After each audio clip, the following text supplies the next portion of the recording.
cordial saludo para todos. Muchas gracias por la presentación. Agradezco la invitación de la Fundación Nacional de Esclerodermia a participar del evento de Esclerodermia Global. Para mí es un honor estar hoy día con ustedes y presentar sobre ensayos clínicos de esclerodermia, oportunidades, retos y esperanza. No tengo conflictos de interés financieros que declarar, pero dado que esta charla abordará estudios clínicos, declaro mi participación como investigadora principal de sitio en ensayos clínicos en esclerodermia patrocinados por estas compañías. Entonces, hoy día revisaremos qué es un ensayo clínico, por qué son tan importantes en una enfermedad como la esclerodermia. Luego hablaremos de cómo se protege a los pacientes a través del consentimiento informado y sus derechos.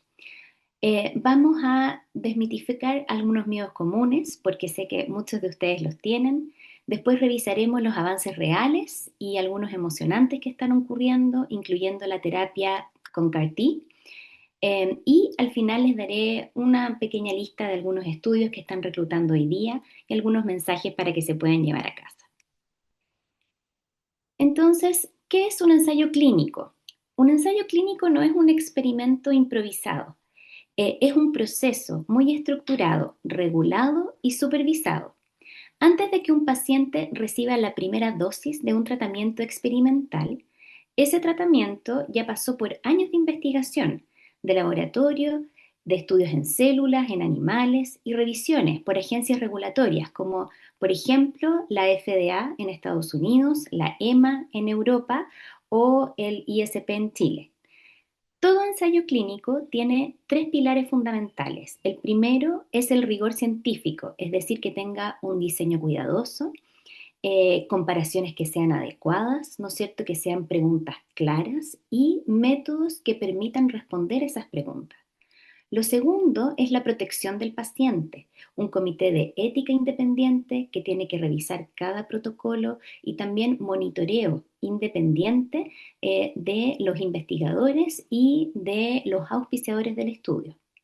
Y finalmente, el tercer pilar es que permite el avance del conocimiento, porque al participar, los pacientes contribuyen a tratamientos que beneficiarán a millones de personas en el futuro. ¿Por qué son tan importantes los estudios clínicos en esclerodermia? Como ustedes saben, ¿no es cierto? La esclerodermia es una enfermedad rara, no es frecuente, afecta aproximadamente a uno de cada 10.000 personas. Y además es sumamente heterogénea, ¿no es cierto? Es decir, tiene múltiples manifestaciones con una progresión de ellas que es muchas veces variable. Y esto crea un problema, porque con pocos pacientes, ¿no es cierto?, los ensayos clínicos son difíciles de hacer. Por décadas, nosotros tuvimos muy poquitos tratamientos aprobados específicamente para la esclerodermia. Esto está cambiando, ¿no es cierto? En los últimos años, tocilizumab, nintedanib son medicamentos que se han aprobado para la esclerodermia, específicamente para la fibrosis pulmonar, y muchos otros agentes están en desarrollo. Ahora, esto solamente es posible porque hay pacientes que han participado en los estudios. Eh, Cada terapia que hoy día podemos ofrecer existe gracias a pacientes que participaron en los ensayos que se hicieron hace 5, 10 o 15 años atrás. Ahora, todo medicamento sigue un camino de fases para poder ser indicado. Empieza con una fase preclínica, donde se estudian moléculas en el laboratorio y en animales, y esto puede durar entre 5 o 7 años. Y solamente si todo va bien, se pasa a las fases en humanos. La fase 1 evalúa principalmente seguridad y en pequeños grupos. La fase 2 ya estudia eficacia en pacientes que tienen la enfermedad. La fase 3 confirma la eficacia en grupos más grandes y es la que se necesita para la aprobación regulatoria de estos remedios. Y finalmente la fase 4 es post-aprobación, cuando el medicamento ya está en el mercado y se sigue monitoreando.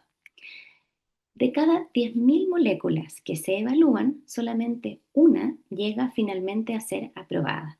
Y por eso este es un proceso largo, muchas veces costoso, pero es la única forma de garantizar que lo que llega a los pacientes realmente funciona y es seguro. Ahora con un poquito más de detalle, ¿no es cierto? Las fases en humanos. Primero la fase uno, ¿no es cierto? La pregunta aquí es si el medicamento es seguro. Se prueba entonces en grupos pequeños, generalmente voluntarios sanos, aunque también a veces pueden ser pacientes, y principalmente se buscan efectos adversos y determinar la dosis apropiada. Em, Luego viene la fase 2, ¿ya? Donde se da el primer salto a los pacientes con la enfermedad, ¿no es cierto? Y empezamos a ver señales de eficacia. Por ejemplo, algunos estudios como el EVER-ILD son estudios de fase 2 en esclerodermia en pacientes que tenían compromiso pulmonar. Participan aproximadamente entre 100 y 300 pacientes y duran entre 1 a 3 años. Entonces, en esta fase se compara el medicamento experimental contra placebo o contra el tratamiento estándar, lo que permite saber si realmente funciona. Luego viene la fase 3, que es la etapa de confirmación, la prueba definitiva. Aquí estamos hablando de un mayor número de pacientes, obviamente dependiendo, ¿no es cierto?, de la posibilidad de reclutamiento, pero son en general estudios más grandes, ¿no es cierto?, son estudios multicéntricos que se hacen en muchos países. Esta fase es la que entrega los datos que las agencias reguladoras usan para aprobar o no el medicamento y son en general de duración entre 2 a 5 años. Y finalmente la fase 4, que ocurre después de la aprobación, en el fondo es la evaluación del medicamento en la vida real. Aquí el medicamento ya está disponible para los pacientes, pero se sigue monitoreando por años. Y esto permite detectar eventos adversos raros que solamente aparecen cuando se usan en muchos pacientes y por mucho tiempo. Por eso es importante reportar cualquier efecto que noten, incluso con medicamentos obviamente ya aprobados. Ahora, vamos a hablar del consentimiento informado, que es como el corazón del ensayo clínico. Es el documento más importante. ¿Por qué? Principalmente porque no es solamente un papel que se firma, sino que es un proceso de conversación, de explicación, de preguntas y respuestas. Antes de firmar, el equipo del estudio debe explicarles claramente cuál es el objetivo, qué procedimientos implica, qué riesgos se conocen, qué beneficios podrían obtener. Y aquí es muy importante, en el fondo, aclarar las dudas. Deben explicarles también las alternativas que existen fuera del estudio, cómo van a proteger su información personal.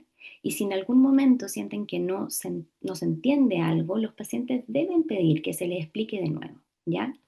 El documento se firma generalmente en 2 copias porque tienen derecho a llevarse el documento a su casa, consultarlo con la familia, con otro médico, incluso antes de firmar, ¿ya?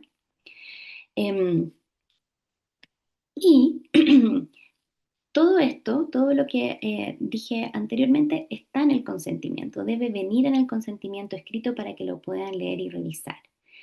Y todos los pacientes que deciden participar en estudios tienen derechos, ya que deben estar garantizados, ¿no es cierto? Entonces quiero detenerme en algunos de estos. Tienen derecho a retirarse del estudio en cualquier momento, sin tener que dar explicaciones, sin que esto afecte la atención médica posterior, ¿ya?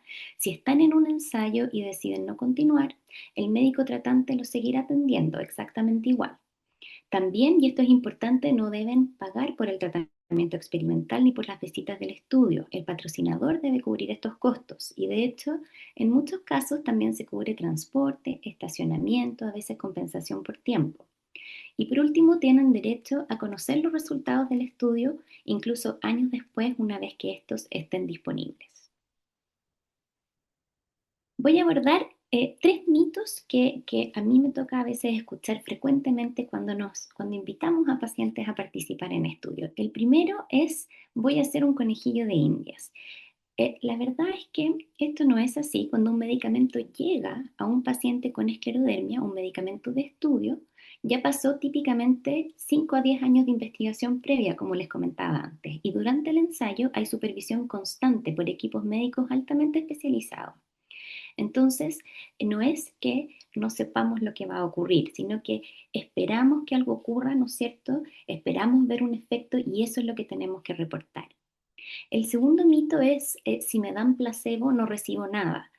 También esto es importante, en esclerodermia actualmente prácticamente ningún ensayo se da solo placebo, ¿ya? Lo que se hace es agregar el medicamento experimental al tratamiento estándar, comparado con tratamiento estándar más placebo, ¿ya? Es decir, todos siguen recibiendo el tratamiento que ya tenían. Hay algunas manifestaciones que ustedes saben, no tienen algún tratamiento que nosotros sepamos que realmente sirve para la enfermedad. Por ejemplo, la calcinosis. En esos casos a veces se recibe placebo y no el medicamento de estudio. Pero no es que se queden sin nada, ¿no es cierto? Sino que hay un monitoreo y alguna evaluación constante que eh, se suma, ¿no es cierto?, a el medicamento de estudio. Y el tercer mito es: si me retiro, perderé mi atención médica, que es algo que también escucho. Y la verdad es que tampoco es así, ¿ya? Los pacientes pueden retirarse cuando quieran y la atención médica regular continúa sin cambios. Así debe ser, porque obviamente es un derecho y así ocurre en la práctica clínica. Ahora, con respecto a los beneficios, ¿ya? Hay algunos beneficios que se han descrito en diferentes publicaciones que tienen los pacientes que participan en estudios, ¿ya? Uno es, por ejemplo, dado que los tratamientos disponibles son limitados, tener acceso a un medicamento experimental prometedor puede ser muy valioso, ¿ya? Además, los pacientes tienen un seguimiento estrecho. En un ensayo típico hacen visitas cada 2 a 4 semanas con análisis completos, escáner, pruebas de función pulmonar. Entonces, es un nivel de monitoreo que a veces no se obtiene en la práctica clínica habitual. Además de atención multidisciplinaria, a veces, dependiendo obviamente de los estudios, se pueden ver varios especialistas. No tiene costo, ¿no es cierto?, ni el tratamiento, ni las visitas, ni los exámenes. Y por último, lo más importante y lo que muchos pacientes me dicen es el sentido de propósito, o sea, saber que lo que están haciendo eventualmente puede beneficiar a otros pacientes con esclerodermia, a sus hijos, a futuras generaciones. O sea, hay un componente humano muy importante. Y este es un estudio que consideré muy interesante, que evaluó 380 estudios y pacientes, ¿no es cierto? Se vio que los pacientes que habían participado en ensayos clínicos tuvieron o mejores resultados o iguales, nunca peores que aquellos que quedaron fuera de los ensayos. O sea, es importante que la verdad nunca se ha demostrado daño por participar en esto en agregado, ¿no es cierto? Obviamente pueden haber efectos adversos relacionados a participar en el estudio, pero en general en el agregado los pacientes en ensayos clínicos tienen iguales resultados o a veces mejores que los pacientes que no participan en estudios clínicos. Y muy brevemente quiero mostrarles cómo ha cambiado el panorama en pocos años gracias a la participación de pacientes en estudio. En el 2019 se aprobó nintedanib, que es un antifibrótico para esclerodermia, para enfermedad pulmonar asociada a esclerodermia, y eso se basó en el estudio Censis. En el año 2021 se aprobó tocilizumab para la misma indicación en base a el estudio Fascinate, que fue un estudio de fase 2, y el estudio Focus, que fue un estudio de fase 3 en pacientes con esclerodermia. En el 2024 empezaron a aparecer estudios de combinación entre inmunosupresores y antifibróticos, como por ejemplo el estudio EVER-ILD. En el 2025, el año pasado, en pacientes que tienen enfermedad pulmonar intersticial progresiva, se vio que nerandomilast, que es otro antifibrótico, también podía ser beneficioso, y por lo tanto este medicamento ahora se está probando específicamente en pacientes con esclerodermia. Y también el año pasado empezamos a ver datos iniciales de CAR-T en esclerodermia refractaria. ¿Y qué es lo que es CAR-T? Porque es probablemente lo más nuevo, ¿no es cierto?, que está ocurriendo en nuestra especialidad. La idea de esta terapia es que se extraen células T de cada paciente, del paciente, se modifican genéticamente en el laboratorio para que reconozcan y ataquen células B, que son las células, ¿no es cierto?, que producen anticuerpos que estarían relacionados con la causa de la enfermedad, ¿no es cierto? Y estas células B luego se reinfunden al paciente, de manera que se produce como un reseteo del sistema inmune, porque el paciente queda con unas nuevas células B, ¿no es cierto? Estas células modificadas, ¿ya?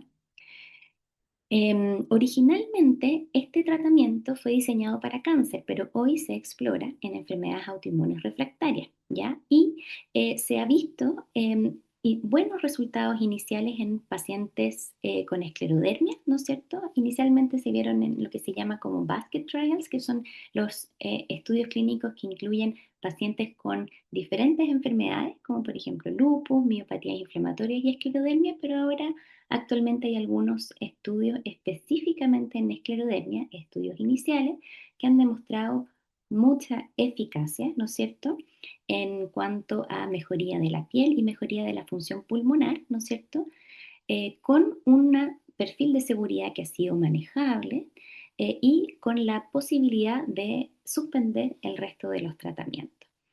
Estos estudios, los estudios de CAR-T, son estudios iniciales en fase 1, es decir, no están probados contra placebo y obviamente eh, requieren como una infraestructura importante. Entonces estamos recién iniciándonos en esto.